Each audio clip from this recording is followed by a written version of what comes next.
دعوت اسلامی کے سنتوں بھرے اجتماع میں پڑھے جانے والے درود پاک پڑھ لیتے ہیں۔ سب سے پہلے جو درود پاک پڑھایا جائے گا اس کی فضیلت میں آتا ہے کہ بزرگوں نے فرمایا جو شخص ہر شب جمعہ اور جمعرات کی درمیانی رات اس درود شریف کو پابندی سے کم از کم 1 مرتبہ پڑھے گا، موت کے وقت سرکار مدینہ صلی اللہ تعالی علیہ وسلم کی زیارت کرے گا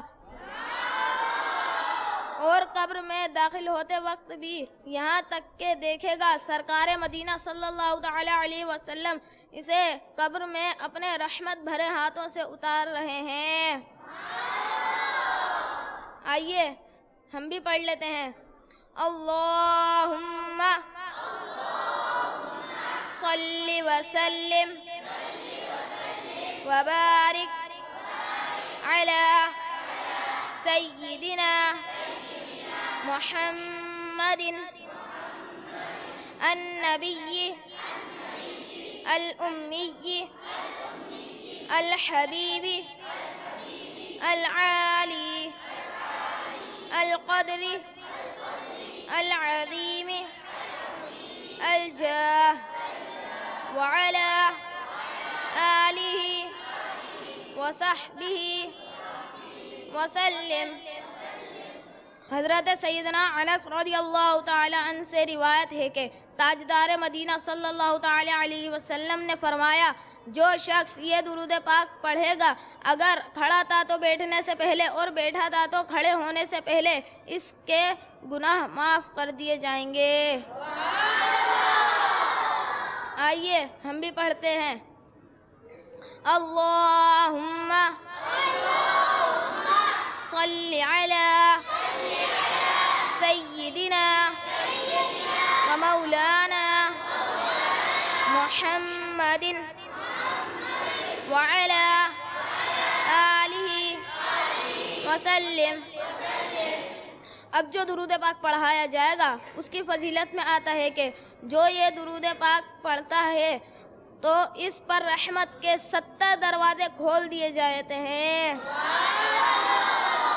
ہم بھی پڑھ لیتے ہیں۔ صلی اللہ علی محمد۔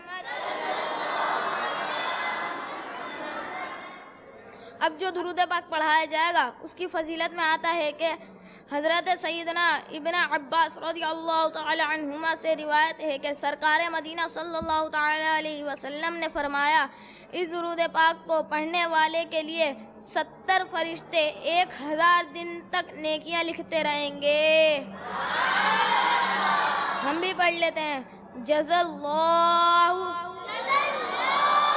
عنا محمدا ما ہوا اہلہ۔ اب جو درود پاک پڑھایا جائے گا اس کی فضیلت میں آتا ہے کہ حضرت احمد صاوی علیہ رحمۃ اللہ علیہ الہادی بعد بزرگوں سے نقل کرتے ہیں اس درود شریف کو ایک بار پڑھنے سے 6 لاکھ درود شریف پڑھنے کا ثواب حاصل ہوتا ہے۔ ہم بھی پڑھ لیتے ہیں۔ اللہم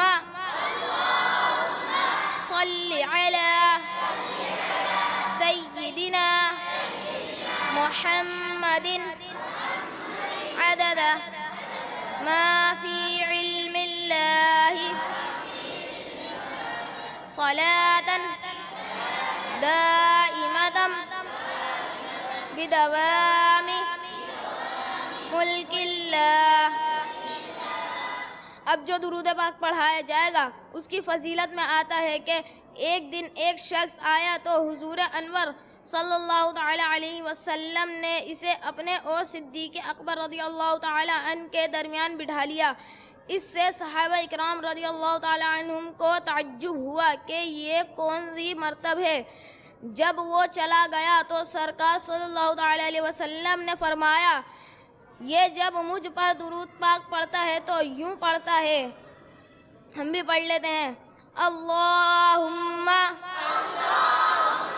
صلی علی محمد کما تحب وترضى لا